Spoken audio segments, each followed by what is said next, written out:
Mankind is on the brink, murdered, enslaved and mutilated beyond our very nightmares. A vile alien species has taken control over our world. They have broken our bodies and shattered our souls. The hatred they have for us is unparalleled, and mankind's future looks to be a bleak and tragic one. Our only chance of salvation comes from a brave few who resist against the aliens. But for how long can they continue this fight is unknown. So let's delve into Rakka, the most horrific alien invasion ever shown. First, what is Rakka? Well, it's a short film from Oats Studios that shows the aftermath of an alien invasion and the ongoing brutal occupation by this alien race. But unlike most alien invasions, which are either a quick wiping out of humanity or a human government working with the aliens, in Rakka we see the most brutal and savage alien occupation ever depicted. And some might say it's not that bad. Well, let's start with the opening scene showing the state of the world, and trust me, it's pretty damn bad.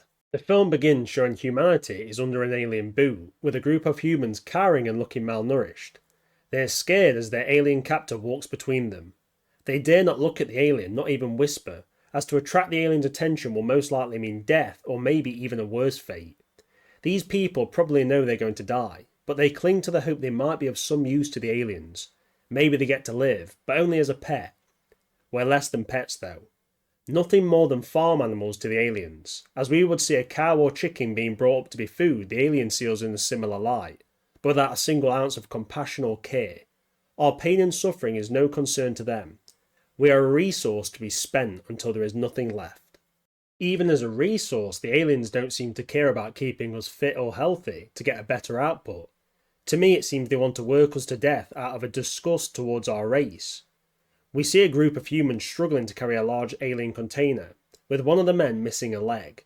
He struggles to use his crutches while helping to carry the container, and the alien in charge of them hits them with a whip as they go. It shows a real hatred. The aliens clearly know this man isn't useful for this task, but they force him to do it anyway. They will destroy us, but in the slowest and most painful ways they can. The next thing shown truly shows the aliens' hatred towards humanity. We see the Eiffel Tower in Paris, but it's covered in something. What could it be? It's us. Dying and dead humans who have been impaled or are hanging from every inch of the tower. They say the screams can be heard from miles around. Many are placed there while they are still alive. They have made a giant living effigy from us. There is no reason for this. The aliens clearly have control over the planet. They did not need to intimidate us or scare us more. They've already achieved this. This was for their own satisfaction, to cause the maximum amount of pain, demoralization and humiliation on humanity. They unleashed a horror that only existed in the nightmares of the most disturbed people. This is truly one of the most disturbing things imaginable, and to put it into perspective, the Eiffel Tower is a massive structure, being 330 metres at its highest point. To cover this in human bodies would require tens of thousands, if not hundreds of thousands of bodies. And they have been stripped and most likely tortured and mutilated before they are then placed on the tower. If this doesn't make you hate the aliens with every fibre of your being, then you're not human. Also in the scene of Paris, it shows blood covering many of the buildings, kind of dribbling down the walls. So many of these are horrific examples, like the tower, maybe more effigies, more kind of human sacrifices. And it does mention that our landworks, I think that means landmarks though, are covered in dying humanity. So the Eiffel Tower is only the start of this. I can only imagine what's happened at the Empire State Building or the pyramids. Basically, any major landmark has probably had this done to them, and it's super horrific. We actually see birds of prey circling the Eiffel Tower, picking at the dead, making their suffering just that little bit worse, and it's pretty bad as it is. So, yeah, this is probably one of the worst things ever depicted kind of in an alien invasion, and it really separates Rakka from other things because it is maximum brutality. If those scenes weren't enough to sicken you, we then get a look at some of the aliens' infrastructure that they've placed on Earth. First is the so-called breeding facility, as that's the best information the human resistance has on what it actually is. The structure and its design is jet black, made from the aliens' odd material. There seems to be little symmetry or sense to it, with it looking more like a cave that's been hacked at, but it 100% is a new alien construction. The narrator talks of defectors saying it's worse than hell, and that prisoners are used as some kind of surrogate incubators for the aliens' young. This is not only a horrendous fate, as not only does it look extremely painful, but I imagine the surrogates die in the process. And this points to our first clue as to why the aliens came to Earth. maybe they needed humans to help with their reproduction and population growth.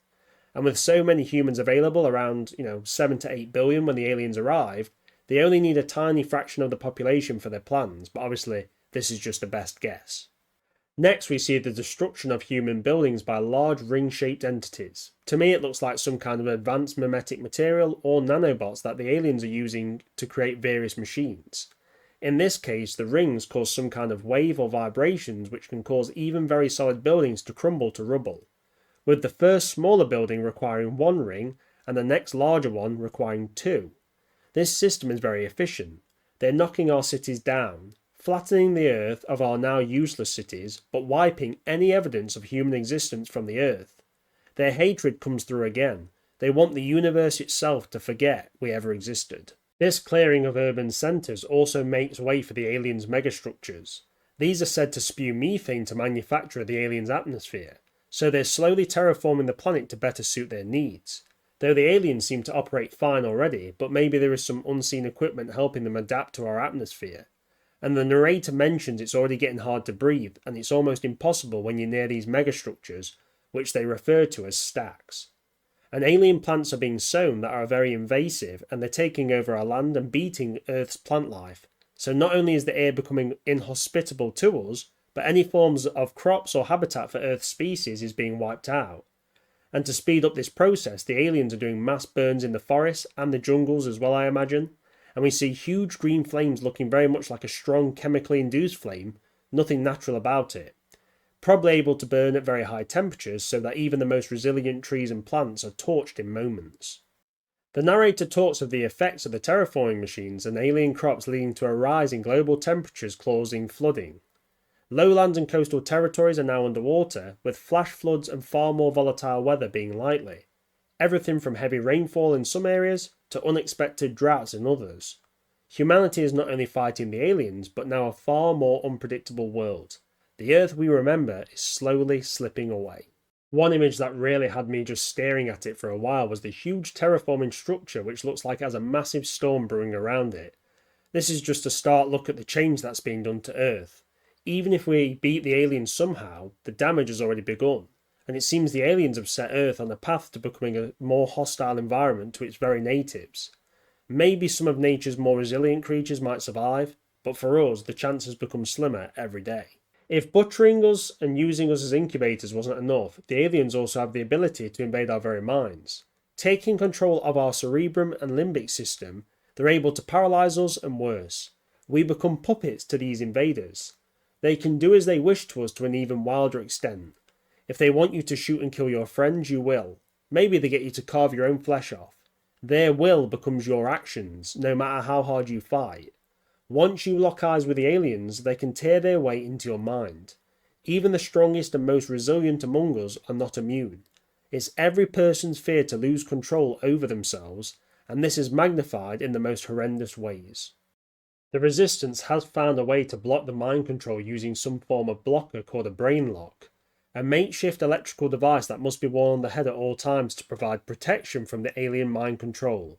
But with their limited resources and skilled personnel to produce these, there's only enough for their own fighters. As the narrator says, the aliens know we can't produce enough for everyone. This is just a matter of time before the planet is theirs. Now this points to the aliens having a problem with total domination of Earth, with potentially small resistance cells all over the planet fighting back the best way they can. And this links to an earlier part of the video where the narrator mentions they killed us in waves when they first arrived.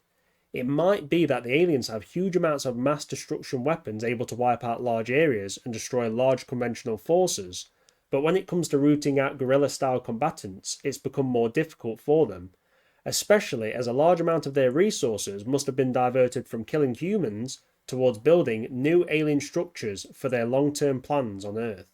Next we see the inside of a Resistance base. It's very reminiscent of something from Terminator's future war scenes. It's either a bunker or industrial complex. It's dark, cramped, with what looks like rooms that have been expanded with basic digging work as you see bare earth walls and supports to keep the roof up. Likely the area is located in a remote and probably terrible place to live, a perfect place to stay under the aliens' radar. Conditions are awful, as expected.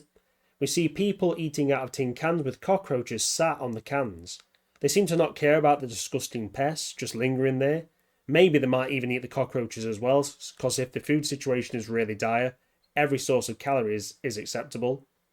Mattresses are strewn along a tight corridor, and people sleep and sit where they can fit. And so many people are crammed in, it's like sardines in a can. It's a depressing scene, and it only gets worse. We see young children living here. They're dirty and they look pretty malnourished, and they don't really even get a chance at a proper childhood, because we see them contributing to the resistance war effort, with a couple of the kids loading magazines. It's a brutal existence, but it offers one positive.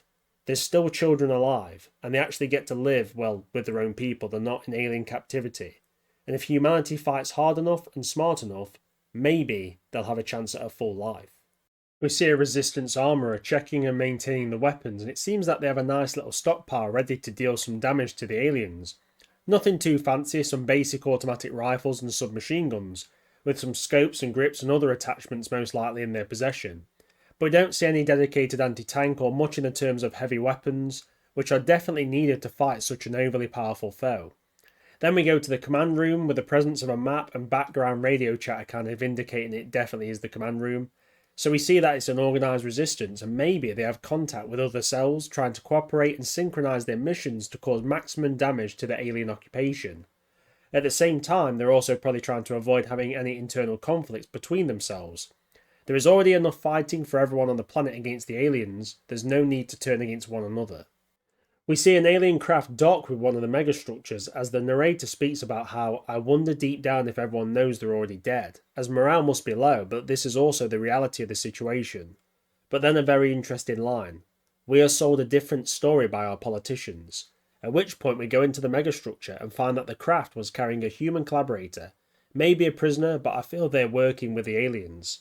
Here we see the strange and advanced architecture and technology of the Xenos, and we see the very walls morph into a knife, and when the alien craft docked, the same is done to allow it to have access to the megastructure. This backs up my thinking that they used advanced memetic material or nanobots that can do a huge multitude of functions. Then the scene delves into a darker depth further, with the collaborator having their brain operated on, with blood dripping down their face with no care for their safety. It seems barbaric and backwards to me, and then the aliens place a device or parasite inside the collaborator's brain. While this is happening, he is twitching and writhing slightly. Whether he's numbed or he's just under mind control, I'm not sure, but I imagine he's in quite a lot of pain. Most likely aliens have him under some kind of mind control just to kind of paralyse him, but I imagine they make him feel every single bit of the operation just because they absolutely despise us clearly. Then we come to the next scene where the aliens' new tool, the collaborator, is being deployed to try to attract humans to surrender to them. We actually see vehicles moving out just before the megastructure docking scene, and that the resistance fighters moving to this position are clearly there to set up an ambush. We'll revisit this scene a little later.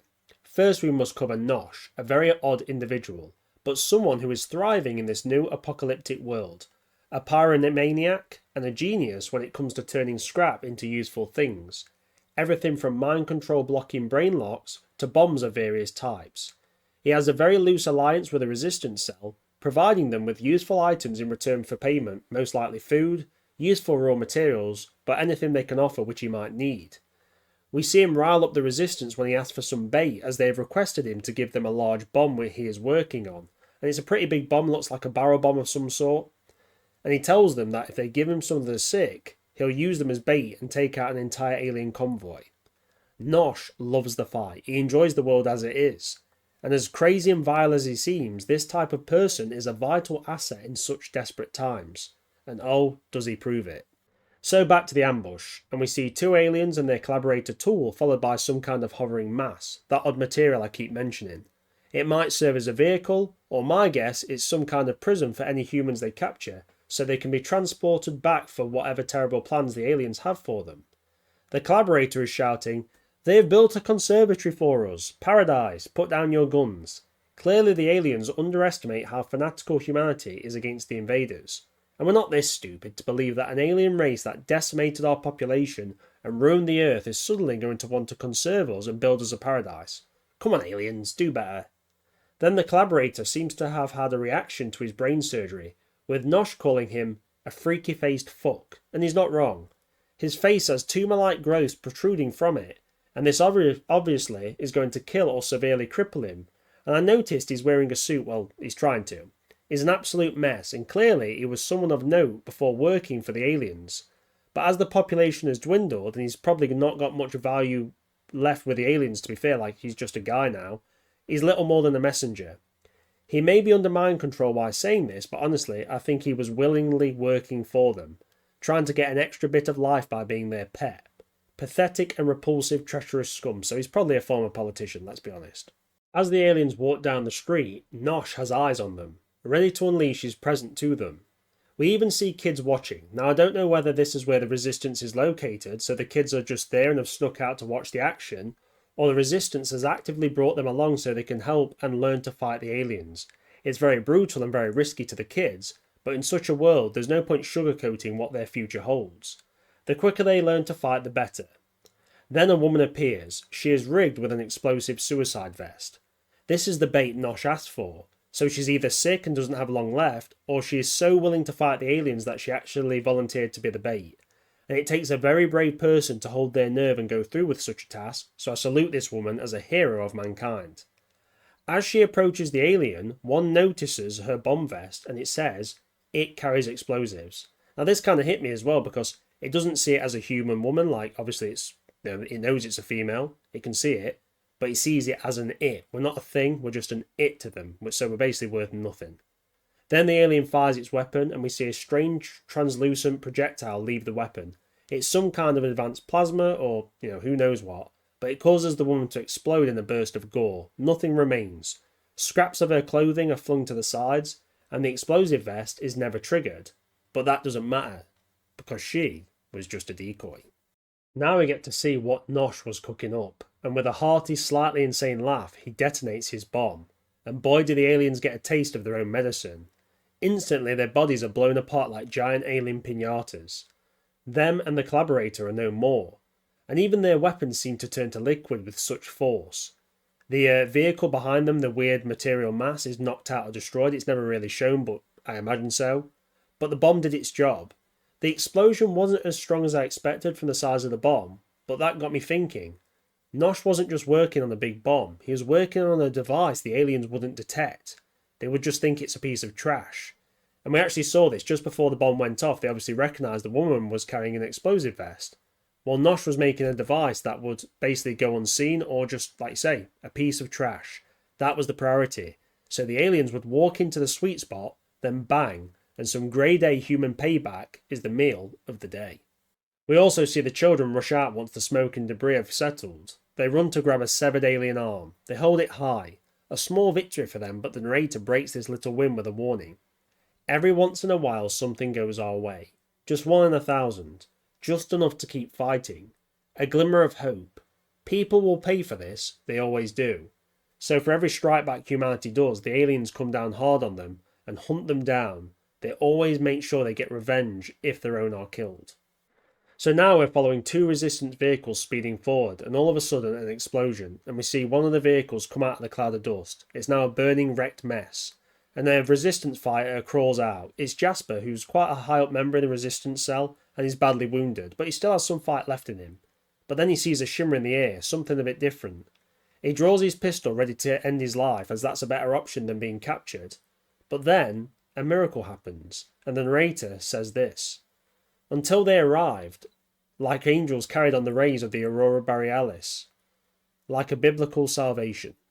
The arrival of this new species opens up many questions that are not expanded upon in Rakka. First, the positive way in which the narrator talks of them implies they're a benefit for humanity coming to help us and save us from the invading aliens. Are these aliens themselves? Probably, but maybe they are actual angels. Maybe it's God Almighty himself sending in his best to help us before we're wiped out.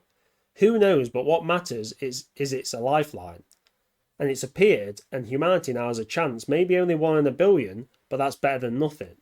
This creature is not alone, I imagine, so this species might be actively at war with the invading aliens, and maybe that's why they invaded our planet, so they have somewhere that's viable for their operations. And if there is an opposing force fighting the invaders, this individual one has shown up able to get past the defences and military forces of the invaders. This faction might be much stronger, but they could also be weaker, simply sending a small force as an envoy to meet and support humanity to cause as much damage as possible to the invaders. They might know we have zero chance of survival, but if they can use us as a tool to hurt the invaders, they will. Or in the worst case scenario, this new species might want us gone as well. We don't truly know. There's lots of questions, but no official answers. We return to the Resistance base, and now the focus shifts to a survivor of the horrors of the New Earth, Amir. This poor soul is in an awful state. It was picked up in Sector 7, and they originally thought it was dead. Some refuse from the aliens' experiments, but he is very much alive. And he comes with a large augmentation courtesy of our occupying tormentors. The Resistance Cell Commander, which you can all see as Sigourney Weaver, is trying to talk sense to Amir to get him to work with them, while others argue they should kill him, scared that the alien testing and augmentations on him may be a threat to them. And who knows, they could be right. Amir is an unknown person with major potential hazards, but maybe he has value. It's a Resistance member named Sarah who gets Amir to start to trust, and with a bit of compassion and food he allows her to see the extent of the aliens' work on him. His brain and spine are implanted, shall I say, with a mix of aliens' mimetic material and some more solid components. Why do they experiment so much on humans? Is it purely to hurt us? Or are the aliens looking for something? A breakthrough in a certain technology? Or to unlock some unknown potential in humanity? Whatever it is, I don't think it's going to be good for mankind. Later in Rakka, Jasper and Sigourney Weaver are talking about why Sarah is so interested in Amir. It turns out Sarah believes that of the thousands if not millions that the aliens have experimented on, the few who survive have some kind of rare predisposition to whatever is done to them. This gives them abilities. In Amir's case, Sarah asks him what futures he sees before the Resistance forces head out to fight the aliens. If it's true that he can see the future accurately, maybe this is humanity's chance to strike back against the aliens in a big way. One very interesting scene is when we see Sigourney Weaver moving into the hospital area of the Resistance base, and I use hospital in a very loose term. We see a wounded Resistance member lying on a bed with two medical staff working to save their life. They're in a bad way, with blood everywhere, but the real worrying issue is the alien mimetic material that is coming out the person's body rising up into the air. It's defying gravity. I'm guessing this is from something else other than the aliens' weapons, as they simply blast us apart. But the medical staff don't seem fazed by it, so it can't be too much of a threat at this point. But Sigourney Weaver just stands there, staring, like she saw the sun itself go out. It's a mix of fear and focus. Clearly, something very bad is happening to this person, but we're not exactly sure what. We see the true scope of the genocide of humanity and the horrors of what the testing has done. A literal mountain of skulls that would make the Terminator universe jealous. Inside some huge alien megastructure that looks like a massive cave complex. And it seems to be the dumping ground for the human refuse that did not yield good results from the aliens' tests. The cave complex alone is host to tens if not hundreds of thousands of skeletons. Men, women, children stripped of their flesh through brutality. I don't like to think of them being thrown away like rotten food, but that's what's happening. And we see one of the aliens inspecting a skull that seems to have some deformities or augmentation to it. Another failed project. It looks at the skull then drops it into the depths. To me, this is the key reason the aliens invaded. They clearly need us for these experiments. And they're chasing a goal. If we could only discover it, maybe we'd have a chance to fight back against them effectively. The next scene shows Resistance members, maybe 20 to 30 soldiers with armoured vehicles. It's a fairly decent force, and if used correctly, they can cause a lot of damage. And we see the Resistance fighters on the firing range before they move out, checking their weapons work and that their sights are zeroed. They need to be prepared to face the aliens, as a single mistake could cost them their lives. They look pretty professional with the military gear, and the weapons seem in good condition. And they seem to have a decent command structure, so obviously this is an organised fighting force, which is good because a kind of random militia wouldn't stand a chance against a, massive alien force that's occupied the planet. Then the Resistance fighters move out and set up in a street ready to engage incoming alien aircraft. With the use of a Dushka heavy machine gun mounted on a pickup truck, they're able to hit one of the aircraft and it sustains significant damage, causing it to crash to the ground. The Resistance then moves to the crash site with haste, and Sigourney Weaver says, "Alright everyone, triple check those brain locks. I don't want anyone looking at it. Keep out of its line of sight." This really shows the danger and the power of the aliens' mind control abilities, and even a single alien is a major adversary. The ambush seems like it was well prepared, and they knew an alien patrol was going to cross the area, especially as they have a spotter who confirms the aircraft has crashed. And as they move to the crash site, we see multiple alien structures in the background, so clearly they're deep in enemy territory, and the risk of alien reinforcements must be high. We also get a look at the aircraft in the sky, with it clearly being a kind of light fighter design, maybe more of a patrol craft. This would make sense with the fact that a 50 caliber round brought it down and it slams into the ground at a very high speed. Yet this doesn't kill the alien occupant, but it does leave us with a very odd crash site. The crash itself is weird. The ship is made out of the same mimetic material and it hasn't shattered or disintegrated but splashed out, but still holds a kind of solid shape, and the alien occupant is injured yet alive. So the material is very good at absorbing force, as any human aircraft would have been annihilated. It also gives us insight into how flexible the material is for use. It's used in everything, it seems, and has properties beyond what are possible. So obviously, clearly, the aliens have an extremely high technological level, because this material is something far beyond what we have in our possession in any sense. The wounded alien itself is still a threat, and we see the resistance fighters chasing it, but having little success. As they close in, one fighter gets ahead of the others, and when he corners the alien, he is hit with a telekinetic blast from the alien. So not only can they mind control us, but they also have the ability to manipulate objects and use this telekinesis to, throw, chuck, damage, whatever. So even when they're disarmed, they are a major threat. And potentially they're near impossible to capture, as even if you restrain them, they could still use this telekinetic ability to, injure us or kill us. They would have to be kept unconscious to be safely kept captive. And after this blast, the fighter's brain blocker is knocked off, and he is then mind controlled by the alien. This leads to the resistance fighter shooting one of his friends, and in turn, he gets shot. He should have been killed straight away, but the resistance soldiers hesitated. They showed weakness and it cost them. And in this world there is no place for it. We must be strong, we must be focused. We must be a nightmare to the aliens. The resistance does get its prize though. As the injured alien tries to flee, they shoot it down. It's still alive as a resistance fighter places his boot on the back of its head. Oh, how the tables have turned, Val Zeno. And Sigourney Weaver utters a line that I wholeheartedly agree with. Cut its fucking head off. A well-earned kill, and maybe the resistance has some use for the alien's head. Maybe they're going to study its brain, or maybe it's just going to be a trophy, but a kill is a kill. In between this action sequence, we see a true show of alien barbarity. A ritual-like sacrifice where humans are being burned alive. As the aliens scream and chant at their demise, this is supposedly showing off the aftermath of the ambush of the aliens, but even for a revenge killing, it's brutal. To capture humans alive and burn them at a stake is horrendous.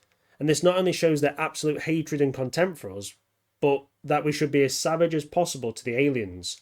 It's not a fight for survival anymore in my eyes. Humanity looks like it will perish, but we can cause as much damage as to the aliens as we are capable of. If that means detonating nukes on the planet to wipe the Earth clean, well, so be it. If we are to die, we'll take every friggin' alien with us. Maybe a miracle happens, but it seems humanity is too damaged. Too few of us left. We are the walking dead. And as this ritual slaughter goes on, we see the mimetic material rising from the ground, defying gravity, just taunting my mind to its actual use. What's it for, Rakka? Please, come on, someone tell me. Or, Oats Studio, make more of Rakka so we can, understand what's going on. That'd be awesome. Now we've gone through Rakka, there's just a few things I'd like to kind of explore a bit more. First, it's the alien's appearance. Obviously, they're very reptilian, standing around 7 foot tall. They're strong, as we saw in the end sequence, being quick to move, and are capable of taking a fair amount of damage, though they're still vulnerable to guns and explosives. They have 6 limbs, 2 legs, 2 larger arms and 2 smaller ones. They kind of remind me a little bit like T-Rex arms, but all are functioning. And we see the main arms used for carrying guns normally, but the smaller ones can also carry a smaller weapon.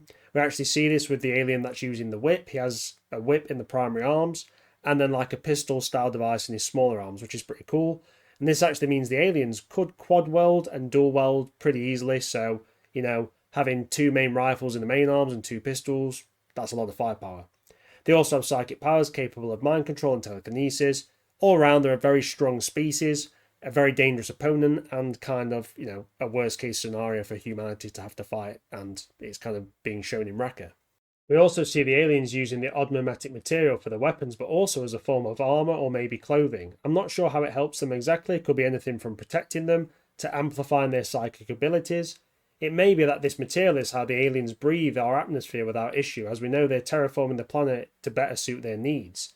It's a small detail, just one I thought most might have missed in the pure awesomeness of Rakka, as you only really see it during the ambush scene.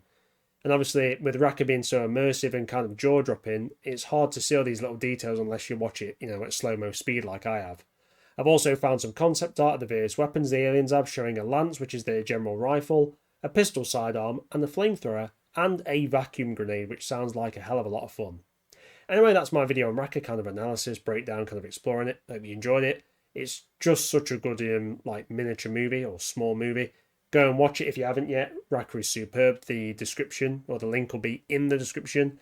And once again, thanks for watching the video, guys. Hope you enjoyed it. Amazing to bring to you. It's been super fun. And as always, have a beautiful evening.